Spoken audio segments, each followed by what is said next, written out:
The Sound Off Podcast. The show about podcast and broadcast. Starts now. Fred, it's good to see you again. Good to see you, Matt. How you be? Things are so different now in the world. I'm taking a look at the NFL standings, and there are the Detroit Lions who will not ruin Thanksgiving this year. Doesn't that tell you that the world has changed in ways that we never could have envisioned?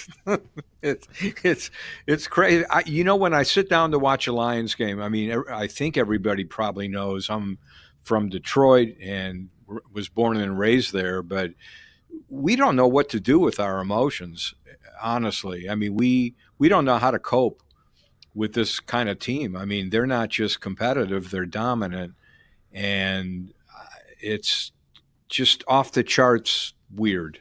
Great. I'm so glad that I don't have to spend Thanksgiving getting on X and complaining about the Detroit Lions and then in the process hurting your feelings.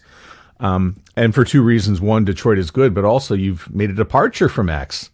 Yes, I have. I won't even have to read whatever insults are there, but yeah, after much consternation, really over the past year or so, I finally reached my breaking point, I guess, and pulled off the thing. And honestly, my life hasn't changed an iota.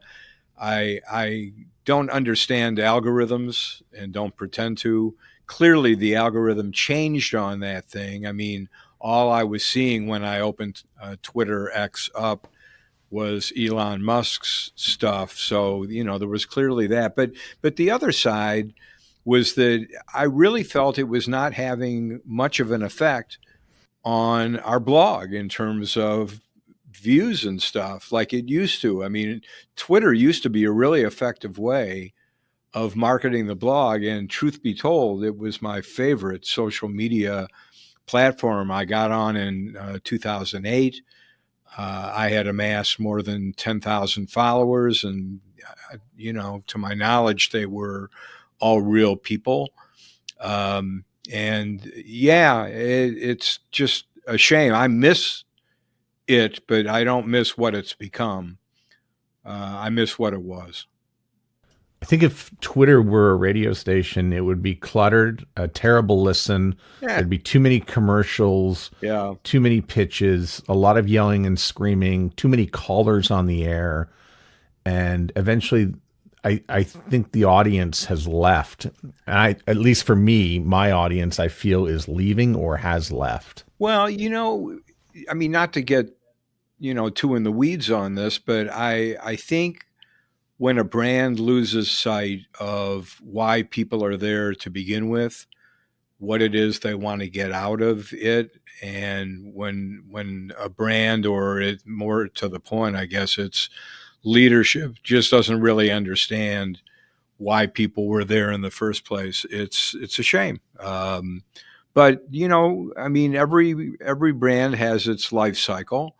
And the really great ones find a way to, we see this in radio. I mean, there are some stations that have survived multiple ownership changes, and yet they're still the essence of what they were at the beginning. It is very difficult to do that, but it can be done. And I think Twitter sadly lost that. So here we are. I'm on Blue Sky. I am too. I'm enjoying it so far. If you can, by the way, attach your domain. That was a tip that I got. Oh, that's a good one. Yep, thank you. Take you back to San Diego in the summertime. AQ6, one of my favorite studies that you put out. You go to Morning Show Boot Camp and you present this big study to air personalities about air personalities, and there's new questions every year. How was it received? Were people paying complete attention to this like no other? Yes, this is the best presentation I make all year, not because of what I do, but because of the people in the audience. I mean, there's 500 hosts and a few producers and people like that, and they are not on their phones. They are taking notes, rapt attention.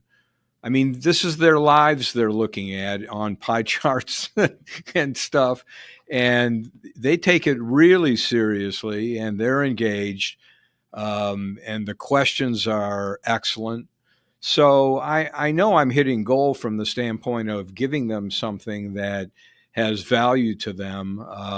The overall trends on the thing are kind of grim, but the whole state of the world for air talent has obviously gone through massive change in the past few years, even since we've been doing these studies since 2018. So, it's a different world out there, and I'm just trying to give them the information that they need in order to better understand what the conditions are around them. But, also that security that comes with knowing, hey, I'm not the only one going through this or feeling this way or that type of thing. And we know emotionally how valuable that is. So I would love to tell you there's a whole lot of profound, brand new findings from this year's study. Unfortunately, it just keeps tracking the way it's been tracking the last few years. It's tough out there.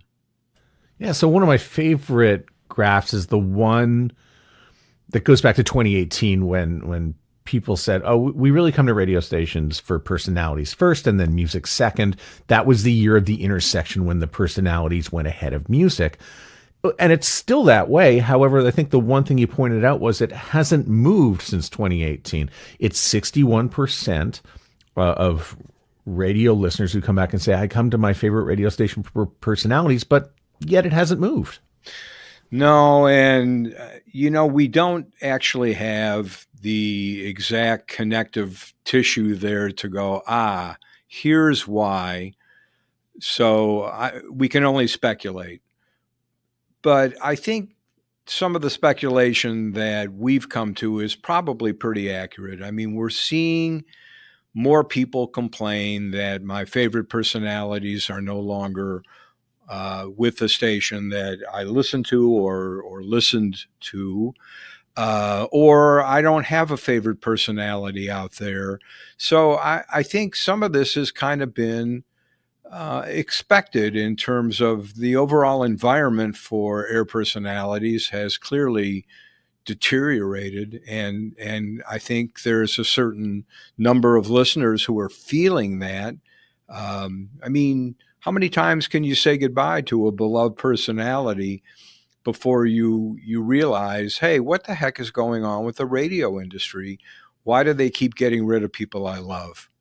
So there's that. And one of the areas that I've been critical of with broadcast radio companies, and obviously I'm not winning this argument, but I understand why there needs to be cuts. And our company has been victimized by them too, more than you know. But my advice to a broadcast leader, if they ask for it, is find a way, if you can, to cut people who are not audience facing. So that would be maybe sales managers or back end people at the station. I mean, you hate to make these decisions. It could be the promotion budget, it could be the consultant. But I think when you're blowing out afternoon jocks or entire morning shows or that kind of thing, eventually the effects are going to be felt by the rank and file listenership. And I think that's part of what is going on there, Matt, why we're kind of stuck, right around 60%. It should, in a perfect world, it should be going up. But this is not a perfect world. Very difficult to move all these numbers when we have all this churn in talent. And I think that's also going to be the same when we talk about the number of women who are in radio. We flag this at every conference. We'd like to see the numbers go up. Yet in the last three surveys that you've done, the numbers really haven't changed in terms of proportions of women versus men in radio. No, and until, what I have come to believe, and I've had a number of people talk to me about this as well, to educate me, particularly women, But until there are more women program directors, there really aren't going to be demonstrably more women air personalities. And I think that's absolutely true. It's a different mindset. It's a different priority. Men think about things differently. The other thing that is pretty identical isn't just there's the same percentage of women on the air and radio as there was 6 years ago, but men are so much more likely to believe that women have as good a chance to succeed on the air as men. And women obviously feel very differently about that. And that isn't moving at all either. So it's kind of like one of these situations where we're aware there's a problem. And I think many people in the industry would acknowledge there's a problem, but it's not getting fixed. It's not getting solved. And I honestly believe radio would be a better place with more women running stations and more women on the air. I think we would sound more like the country, or countries, as the case may be, because your country is probably not dissimilar from mine. No, correct. We are not. I would also, by the way, thank you for reminding me of that slide. That was a slide that I just came back to me now when I think back to the presentation of, men not identifying that, there's a problem as much as women. And I thought, well, why is that? And it sounds to me like that's a communication thing inside the corporate structure or the radio station altogether, where not everybody is, sharing the problem. I was that guy. I was that program director. I was taught by somebody at some early point that you don't want women back to back on the air, and that you don't want women artists to play back to back on the air. And honestly, I don't think I ever pushed back on that. Certainly in the early years, I just accepted that as another rule of the radio road. And, when that kind of mindset, that kind of philosophy is handed down over the years to generations of program directors, it just becomes the way it is. And that's the problem, at least a big part of it. So it really took some time for me to be enlightened.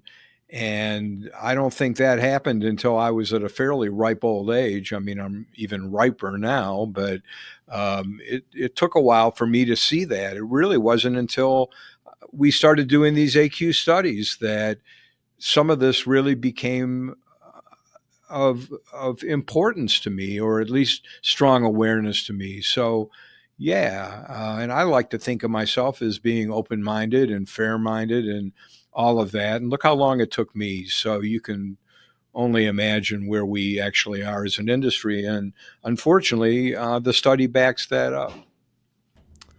Speaking from my own personal experience, when I worked at Chorus in 2012, there were probably about 25 or 30 program directors. Only one was female. Yeah.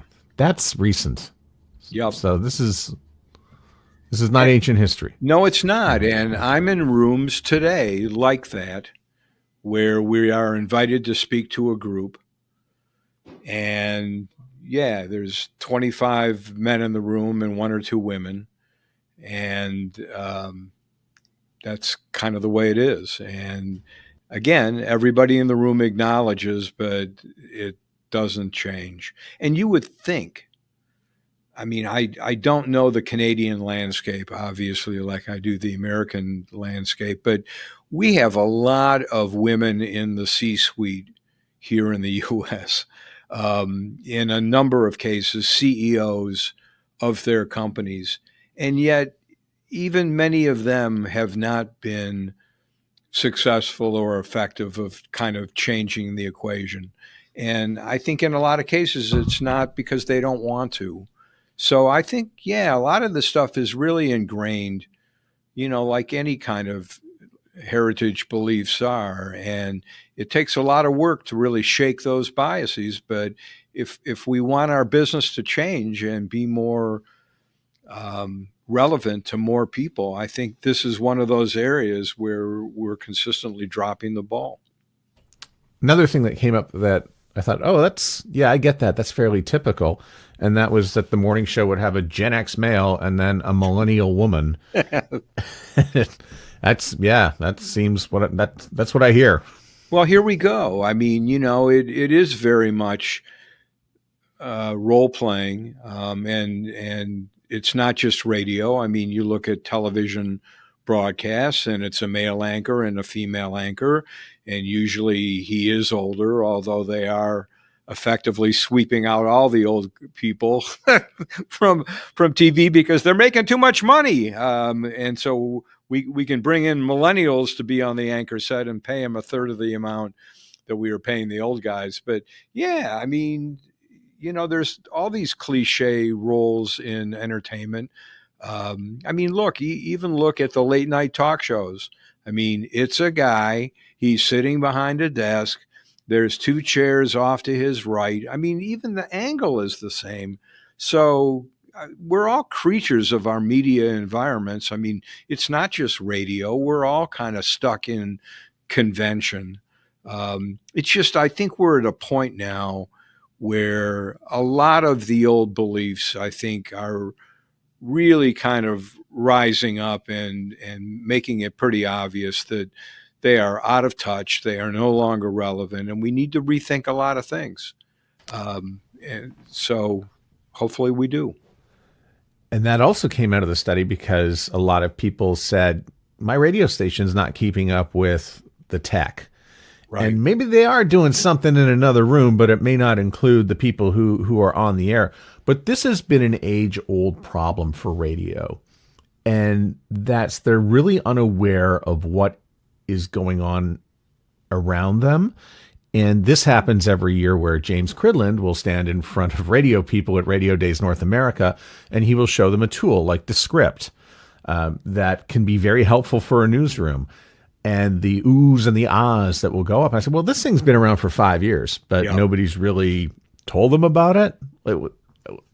It seems like radio's allergic to innovation or tech.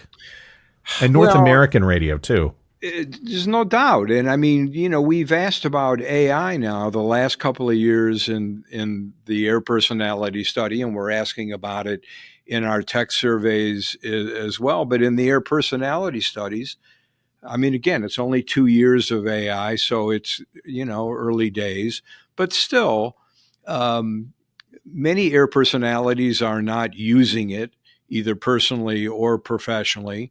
I think part of the problem is exactly what you say. They're not being trained up by their companies in a meaningful way.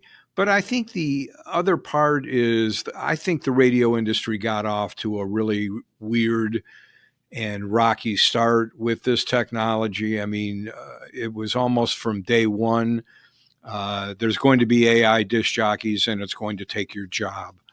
And there was obviously a lot of ink about that, a lot of noise about that. And I think not surprisingly, it freaked a lot of people out. So I think that is part of the aversion to the technology, but there is a disconnect between companies training their people and air talent being up to speed with what's going on in technology. You mentioned innovation. That's another area where, unfortunately, I think a lot of the people working at the station level are not being particularly innovative. And there's a couple of reasons for it. One, they're wearing too many hats, so they can barely get through the jobs they are carrying around, which we see it's more than it's ever been. But I think, maybe the other side of it in terms of why it's just not being accepted in any kind of way is that companies are not asking their employees to be innovative. They're just asking them to just keep it on the air, keep it. We got to make Q4 here. We've got to make our goal here. And we are not asking our people to be innovative. And when you don't ask people to come up with new stuff, they're more often than not going to. And I worked for John Fulham many years ago. I may have told this story before on one of your podcasts, so I apologize if I have. But when John was the market manager of the Greater Media Cluster in Philadelphia, he ran these innovation contests every year. And you could form a team. It was open to anybody in the cluster. So not just the jocks or the program directors, but the traffic manager, the receptionist, the engineers, and you could form a little team.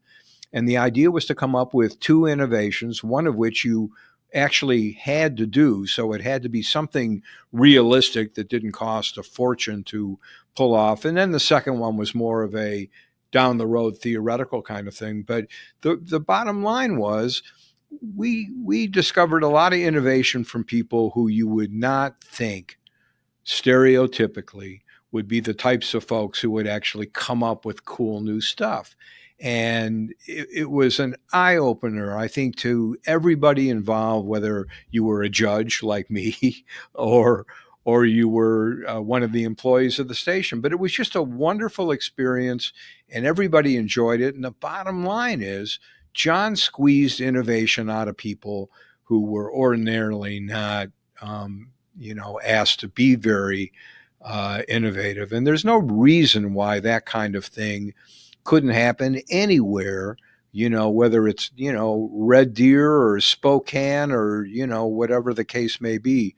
So we just don't work hard enough at that kind of stuff, unfortunately. I got a little excited. One of the slides, Fred, in AQ6 was the one about marketing. Yeah. And how shows are being marketed. Often it's the morning show. The question you asked was, is your show being marketed at all? And lots of response from the medium market stations. But I was a little disappointed to see that the big market stations, not so much. No, isn't it weird? But the whole big, middle, medium, small stereotypes that you and I grew up with are pretty much out the window. I mean, most people don't want to work for a big company. Sad but true, including people who work for them. More people aspire to work for a medium-sized company. And we were not specific with company names. We used those kinds of generic descriptors because I didn't want to go there and start naming names. It's not cool. And frankly, I think it biases the survey.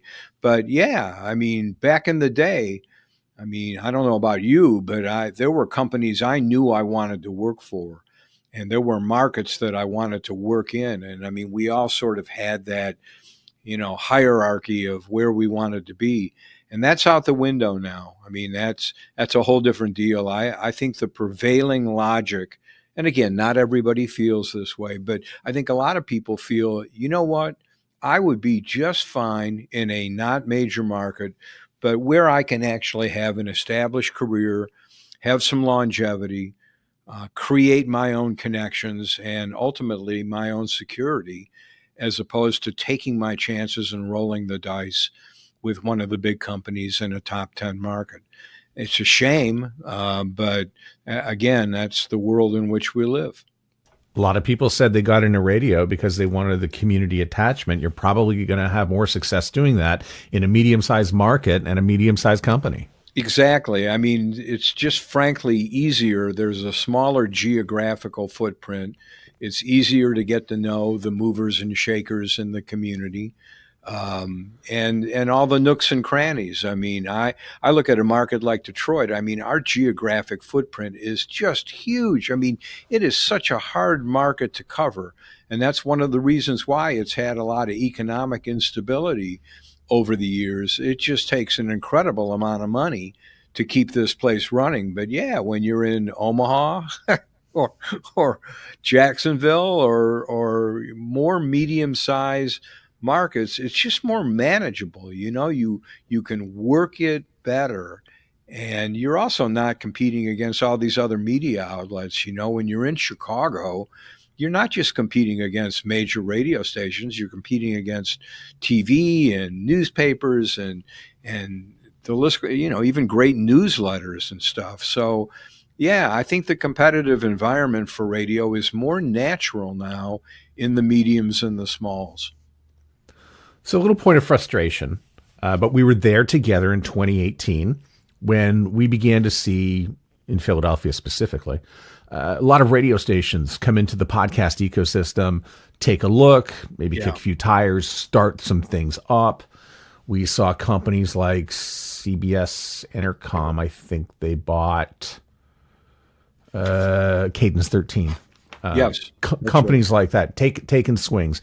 Rogers in Canada bought Pacific Content. They started the Frequency Podcast Network, but now we're beginning to see some of these companies as they get into their restructuring. That's beginning to affect the podcast side of things. So how do we look so far? How can you look right now at radio and their infiltration into podcasting? It's really been checkered. There's no question about that. And I think there's two issues, Matt. The degree of difficulty of producing a great podcast is really high. And I think back in 2018, there were a lot of people who mistakenly felt that not only was the barrier to entry low, but hey, we're radio people. We've been making great audio forever. We know how to do this stuff. It's like, well, there's a difference between, having a good afternoon drive music show and an award-winning podcast that attracts a big audience and that can be monetized. So I think a lot of people in radio underestimated just how hard it was going to be to succeed in that space. And even buying an existing podcasting company is no free pass to profitability. I mean, you didn't mention NPR or many of the other public radio stations that similarly invested heavily in podcasts and didn't have it work through. So I think podcasting is unfortunately a really good example of a digital initiative that a lot of people just sort of, followed the lemming trail and jumped into without really understanding what they were getting into. And we have developed as a company, I mean, it's not just podcasting. I think one of the things that marks maybe the last 10 years of radio committing to digital as an initiative it needs to embrace is what we call doing random acts of digital, where it's like, okay, we need to be more digital. What are we going to do? I know, let's do a podcast. Hey, anybody got a good idea? Yeah, I do. Let's do a podcast about this. It's like, oh, okay. Well, you think you could do a few episodes? Yeah, I absolutely could. And we're off to the races. And again, the reality is that we may not be equipped to be able to do all the things we have to do in order to be successful. So we've developed a 17-question checklist. I'd be happy to send it to any of your people. 17 questions you ought to ask before you dive into the next digital initiative. And they are frighteningly basic. I mean, there's nothing in there where you go, whoa, I never thought of that. But yet it is kind of a regimen that most people don't even bother to think about. And I think that's why so many companies, or that's at least part of why so many companies have gotten in over their heads in the digital space. The other part is, as cliche as it is, you got to fish where the fish are. And we see this in all of our tech surveys. Somewhere in the neighborhood of 35 to 40% of core radio listeners never listen to podcasts. And another 20% listen less than monthly. So, I add those two together because basically it's about 6 of every 10 people who just don't have much to do with podcasts. And then I look at some of the other stuff that people actually do, like read newsletters or play Wordle. And I start thinking, some of these areas may not be as sexy as a great podcast, but they're a hell of a lot easier to develop and put together.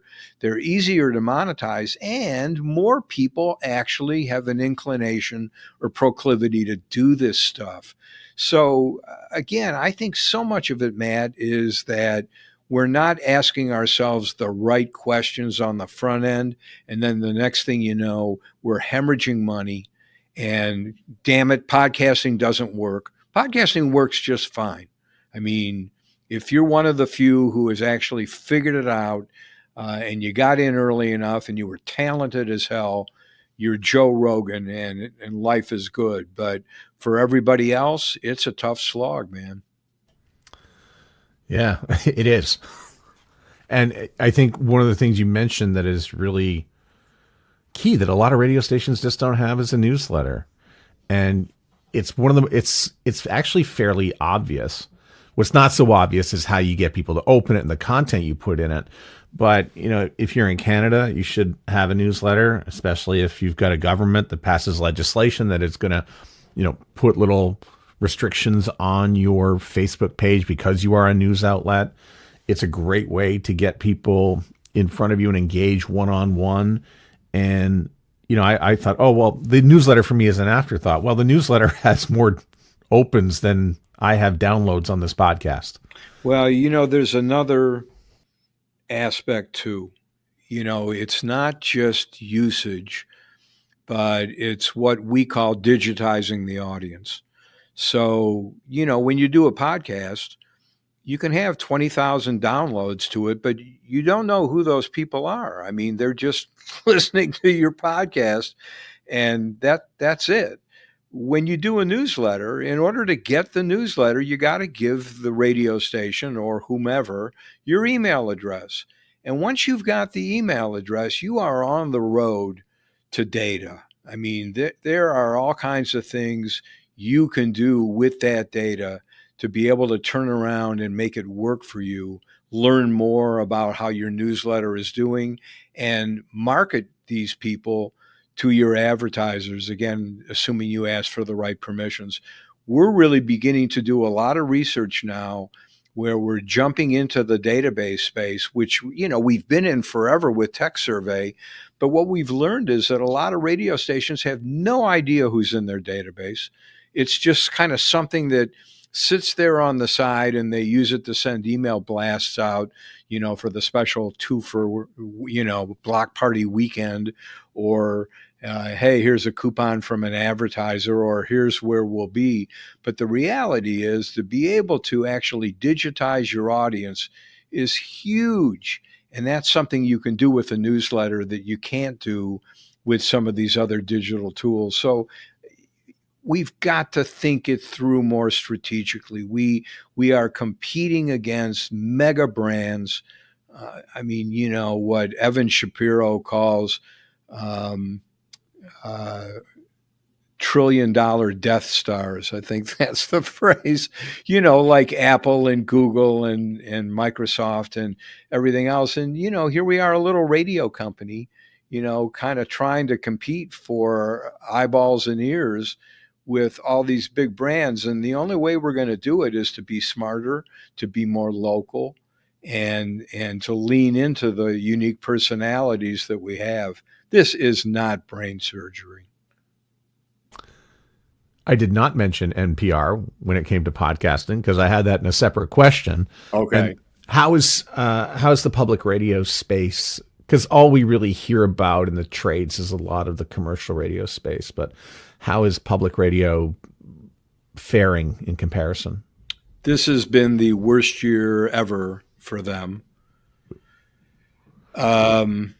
And as we're recording this podcast, I think there's a lot of questions out there, especially with the new administration coming in. I know you hate to date these podcasts, but this is a moment, you know, and it appears that Representative Marjorie Taylor Greene from Georgia is going to be involved in this House committee on looking into government waste and spending on allegedly inane projects. And she's got NPR earmarked as one of the first places she wants to go. So, even though this news is one day old as you and I are recording this podcast, I think the reverberations of that announcement are going to follow us in to 2025. But economically, this has been the year where the bottom kind of fell out for public radio. It turns out many of them are losing millions of dollars, millions, not hundreds of thousands, but millions of dollars. And a lot of them are really kind of refocusing, their points of view on, okay, let's go right back to the fundamentals here and try and figure out what we're supposed to be doing. But it has been just a gut-wrenching year for public radio. So who's happy, you ask? Christian radio? Yeah. They're and you know what's weird about them? That's a bad way to put it. I liked it though. Well, I got it. So, yeah, except they get it, and even though they've got some of the same problems that commercial and public do in terms of it's radio, so the audience is aging, the difference is that I think they are more emotionally connected to the audience than any other form of radio that we know about. And COVID was clearly an important moment for all of us, but certainly for them, in that obviously a lot of people went into that and came out of the pandemic in pain and not feeling good about anything and having a lot of angst. And when they listen to their favorite Christian radio station, they feel a sense of relief. They feel inspiration. It is all about faith, and these radio stations respond emotionally to them. What's really interesting is that when you look at the sloganing on commercial and public stations, it's always what we do. We're the country station. We're the news talk station. We're the hip hop station.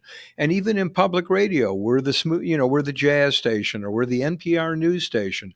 But when you listen to Christian radio, they don't say we're the Christian radio station.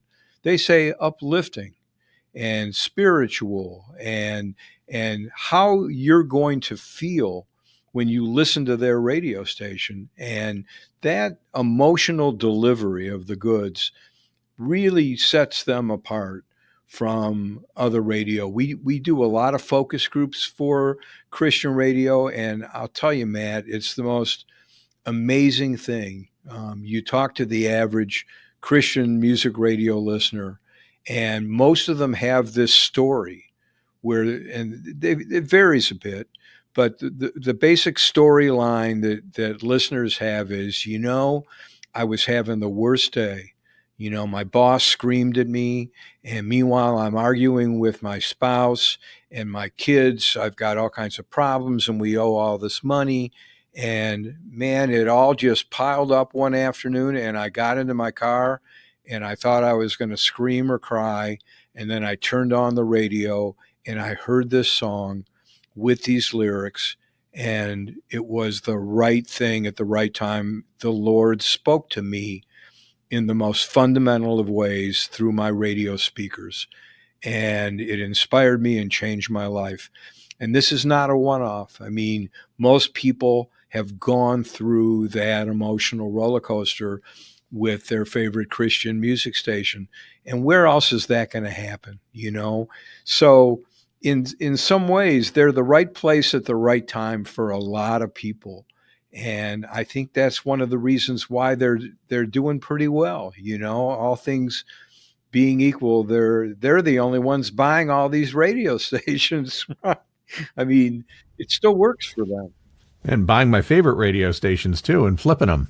In many cases, that's exactly what they're doing. And what's interesting is because so many of these stations are networked, they'll go and buy a radio station like WPLJ, and, they'll hire 2 or 3 people. It's all they need. They don't need staff of 45 or 70. It's all coming from somewhere else anyway. I'm very excited for Tech Survey.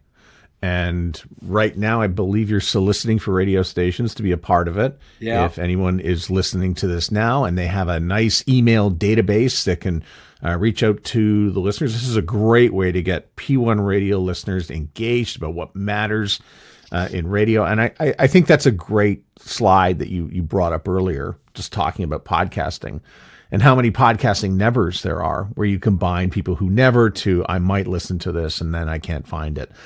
But you really get the feeling of what highly engaged radio people think about your station.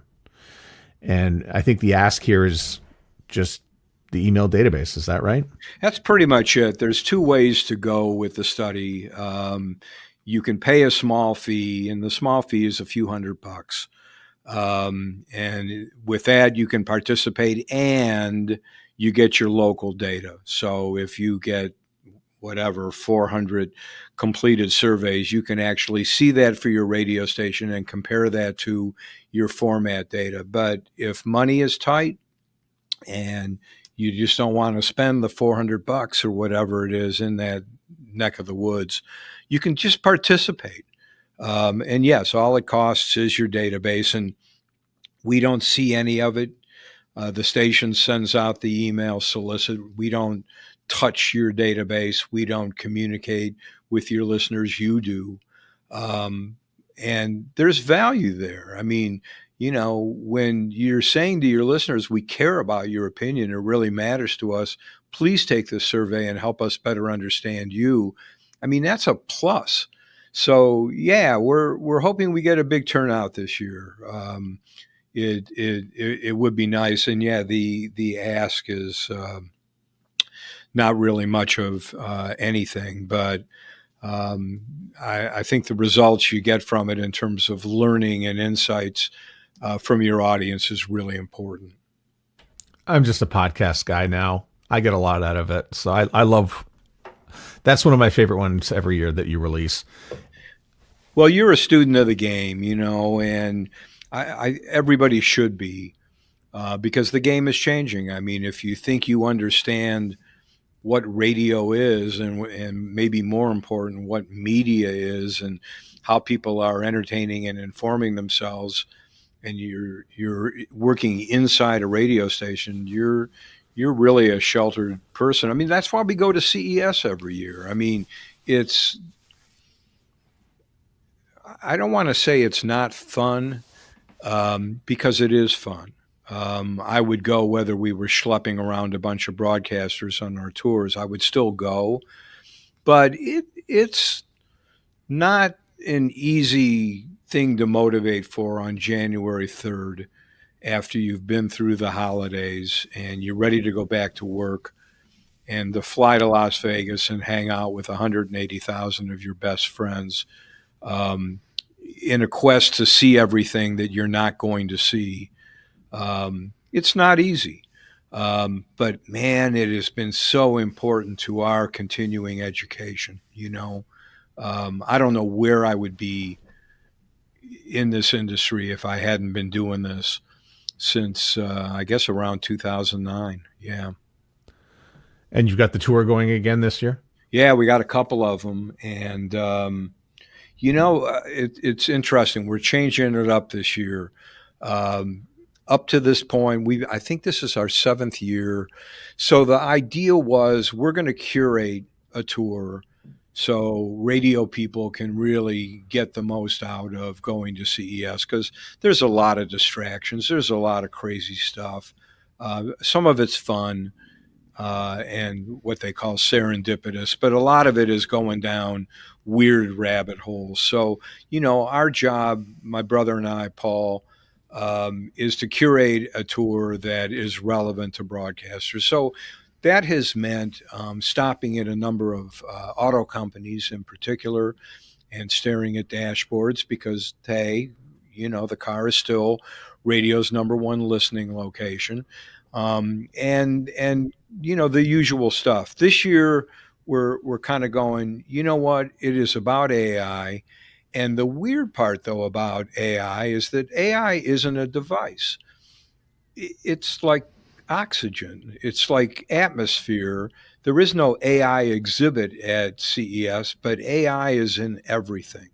And so, what we have tasked the team at the Consumer Technology Association, who they're the ones who run CES and they sponsor our tours, is we need AI innovation from companies that you might not expect it from, that radio people would look at and go, oh, isn't that interesting?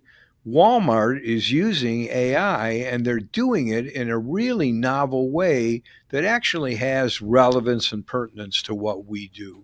So that's what the tour is about this year, and I think it's really going to be cool. So I'm excited. It's going to be a good one. I know why you do it. It's so radio people don't go back to their general managers, and when they say, "Well, we sent you to CES, what'd you learn?" There's a magic toilet. Yeah, for $6,000, by the way, that magic toilet. But yes, it will analyze your urine, so that's so important that you know this every time you take a leak, right? Yeah. Oh, geez. We've talked about Buffalo before.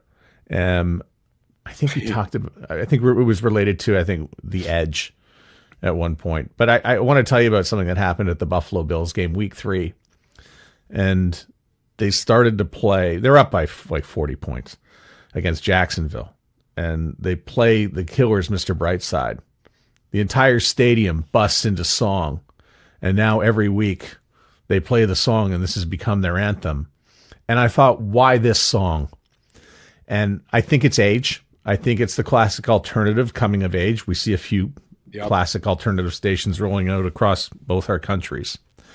But I thought, why would they like this song? It's a song about being cheated on.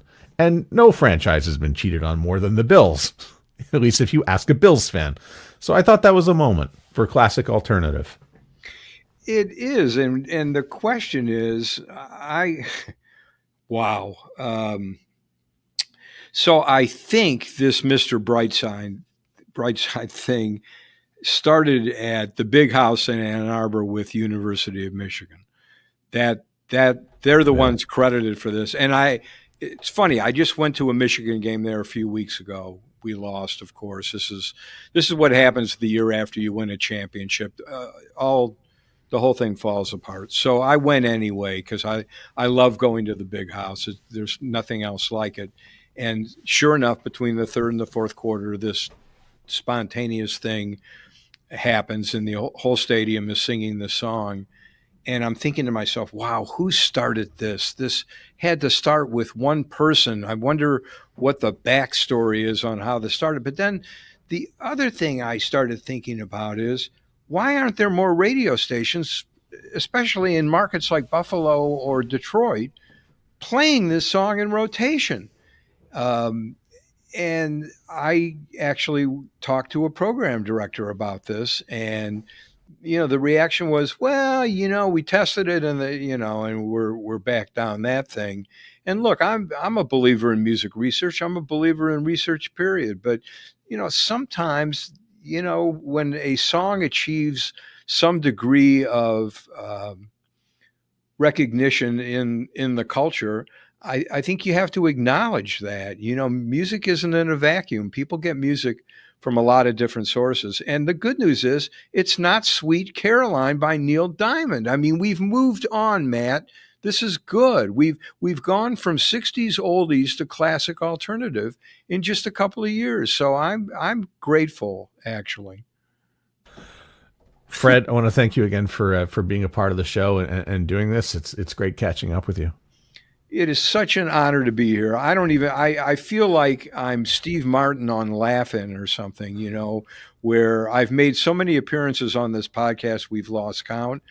Maybe that's in my mind, but I feel like you and I have sat here on a number of these, and I hope you get a lot of downloads on this. I promise, even though I'm not on Twitter anymore, I will promote the shit out of this. So thank you.